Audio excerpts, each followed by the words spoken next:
PSC de São Paulo.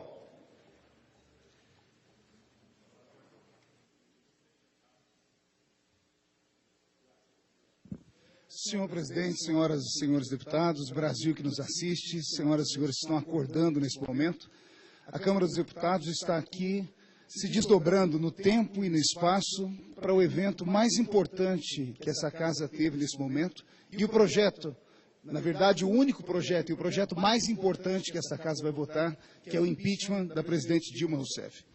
Nesse momento histórico para todos os brasileiros, é difícil achar aqui palavras.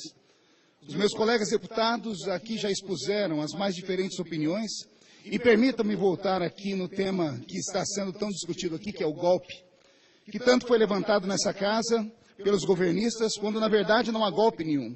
Golpe foram eles que deram, ao tentar de todas as formas atingir a educação das nossas crianças, com abordagem de assuntos sexuais para crianças com menos de 4 anos de idade, com a sepultada, graças a Deus, teoria do gênero, o assassinato de crianças com a legalização do aborto, que até hoje tentam mascarar com os mais variados nomes aqui nessa casa.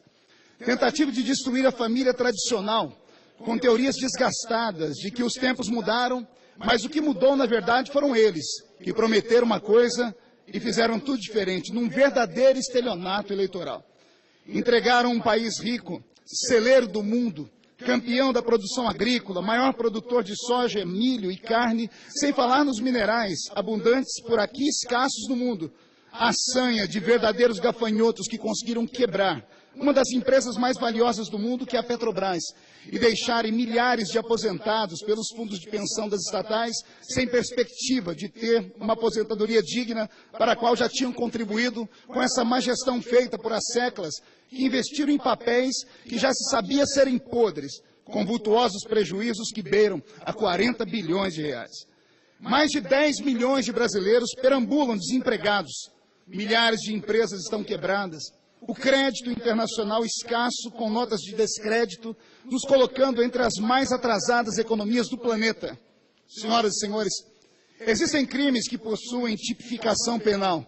Por exemplo, o homicídio culposo, que é aquele que acontece sem a intenção, e o homicídio doloso, que é aquele que acontece intencionalmente, e deles, as suas respectivas penas. Todavia, existem crimes que nós não conseguimos tipificar. Por exemplo, que nome podemos dar ao crime de um bandido que destrói a mente de uma criança em formação na sua primeira infância? Que destrói e desvirtua essa criança sexualmente quando ainda é praticamente um embrião em formação? Que nome damos a esse crime? Pedofilia? Mas para esse governo que está hoje, não é pedofilia. É apenas a mera expressão de que o gênero humano tem que ser reconstruído a partir da liberdade de pensamento. Em 2011, esta casa realizou um seminário vergonhosamente chamado Diversidade Sexual na Primeira Infância, onde pessoas dos mais altos gabaritos de intelectuais passaram a falar sobre crianças de 0 a 6 anos que tinham que ter a liberdade de escolher aquilo que queriam. Se o menininho na creche quisesse tocar no órgão genital do outro, ninguém poderia impedi-lo, porque ele estava se descobrindo sexualmente. Que nome podemos dar a um crime onde se permite uma mulher que, em nome da sua sanidade mental e da proteção do seu próprio corpo, assassinar uma criança, um bebê, um feto, até a 12ª fase da gestação ou da semana da gestação? Para nós seríamos aborto, mas para esse governo isso não é crime, tampouco é um aborto hediondo. Que nome podemos dar a um crime onde o pai tira a saúde dos seus filhos e pega esse dinheiro e coloca na saúde do filho dos outros? Do que o senhor está falando, deputado? Estou falando desse governo, que investiu 10 milhões de dólares na construção de um hospital na Palestina, enquanto os nossos hospitais aqui no Brasil estão em frangalhos, a bancarrota, as mulheres dando à luz nas calçadas, as pessoas morrendo por falta de atendimento médico. Que nome podemos dar a um crime onde um pai de família cria com seus vizinhos um grupo para planejar a destruição da sua própria casa? Isso não é loucura. Isso aqui é sobre o Foro de São Paulo, que já foi aqui tanto dito pelo deputado Jair Bolsonaro. Países da América do Sul, todos companheiros, desejam ressuscitar aquilo que morreu na Europa comunista. Que nome podemos dar a um crime onde o pai que prometeu: posso não concordar com aquilo que dizes, meu filho, mas defenderei o seu direito de dizer em uma democracia, fazer calar a voz dos seus filhos e os mais bravos dos seus filhos, como esse governo fez, por exemplo, com o professor Olavo de Carvalho, como esse governo fez, por exemplo, com as jornalistas Raquel Sheherazade, Joyce Halseman, ou até mesmo com artistas como Lobão, que simplesmente expressaram o que pensaram e tiveram todos os seus contratos destruídos, as suas vozes caladas, amordaçadas, e alguns perderam o emprego. O professor Olavo de Carvalho teve que sair do nosso país e morar em outro país.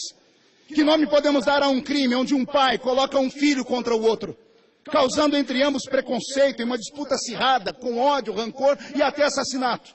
Foi isso que esse governo fez com o nosso país. Um país, pastor Takayama, que era unido.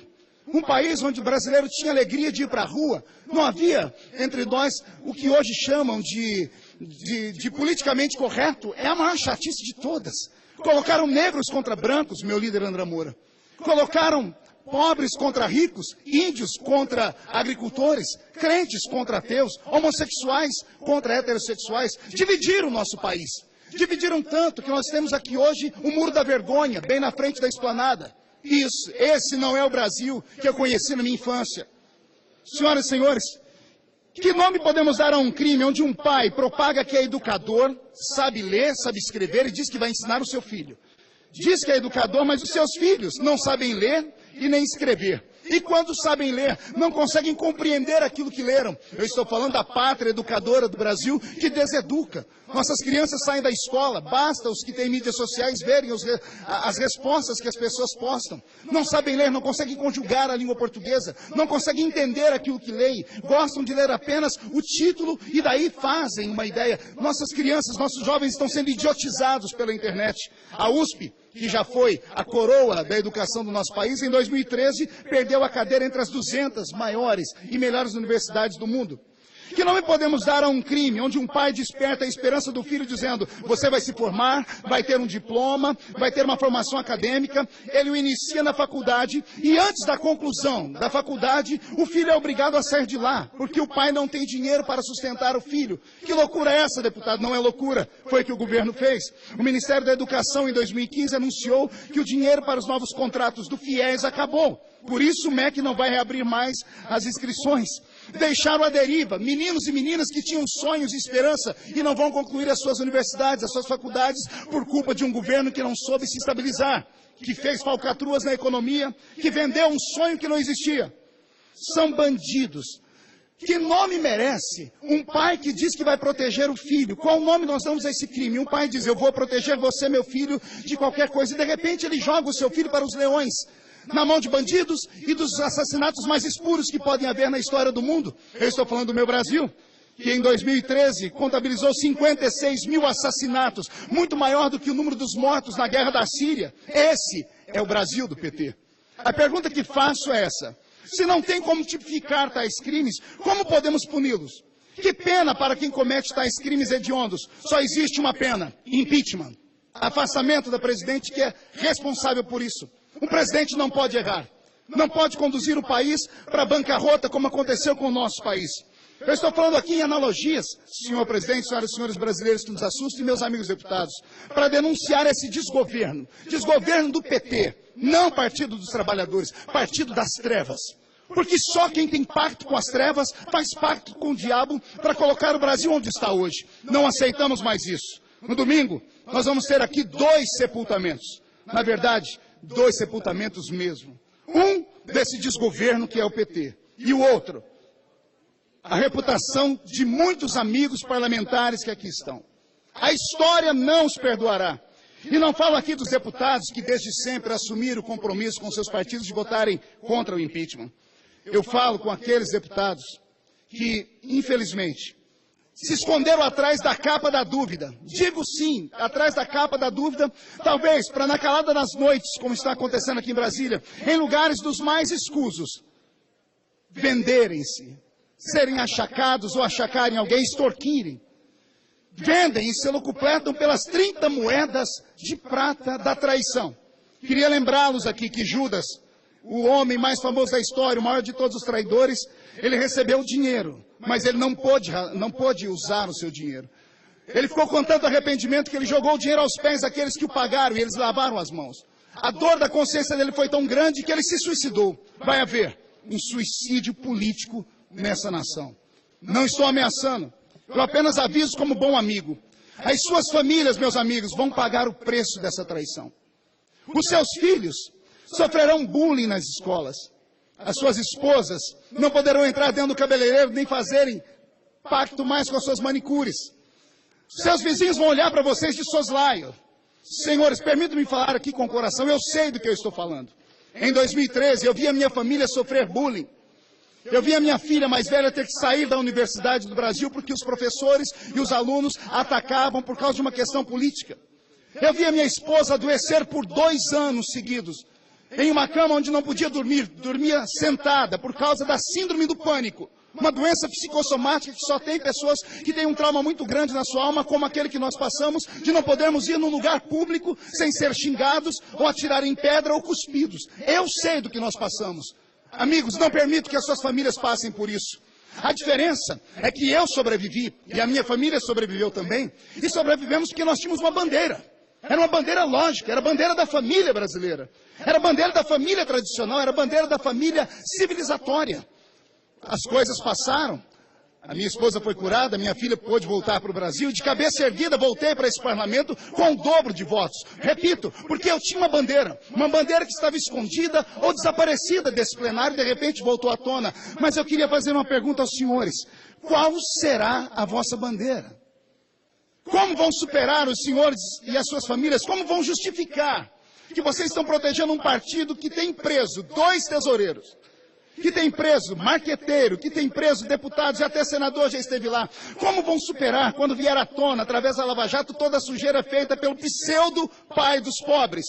Quando estudarem a história e saber que esse desgoverno, em todos os mandatos, teve a maioria dos seus ministros derrubados por problemas com corrupção, caíram. Não há condição alguma deste governo continuar. Ele não vai se reerguer mais. Eles sabem disso. Acabou. Game over. Deu PT. A presidente praticou crime de responsabilidade fiscal, sim. O que nós precisamos nesse momento, e eu encerro aqui, é de esperança. Precisamos de alguém que nos una novamente. Vamos precisar de alguém que nos mostre a luz no fundo do túnel. Vamos precisar de alguém que nos inspire confiança, que nos faça sonhar novamente. O brasileiro precisa voltar a sonhar. Ao vencermos com o impeachment, todos sabem, não será fácil reconstruir o Brasil, nem a confiança, nem as finanças ou os empregos perdidos. Será preciso esforço de todos, sacrifício de muitos, a união de todo o Brasil e de muita fé, muitas orações. E eu não tenho medo de falar aqui, mesmo sabendo que do outro lado, esses com quem sou contra, vão dizer que o Estado é laico. Passaram a vida toda falando sobre isso. O Estado é laico, mas não é laicista. O Estado laico protege o direito ao culto. E é em nome dessa fé que eu quero dizer a todos que o PSC, do qual tenho muito orgulho, vai votar a favor do impeachment. A presidente Dilma vai ser afastada. E termino dizendo, nós não aceitamos mais o constrangimento, presidente Dilma, de ouvir a senhora falar sobre a mulher sapiens. Não entra mais no nosso ouvido a tal da mosquita, nem a saudação à mandioca. Nem que atrás de uma criança tem um ser oculto que é um cachorro. E chega desse negócio de estocar o vento. Que Deus abençoe o Brasil, que Deus abençoe a nossa nação, que Deus ilumine o parlamento. E, presidente Dilma, como disse o presidente Lula para a senhora, é isso aqui, ó. Tchau, querida. Muito obrigado, senhor presidente. Com a palavra o deputado Harold de Oliveira, do PSC do Rio de Janeiro.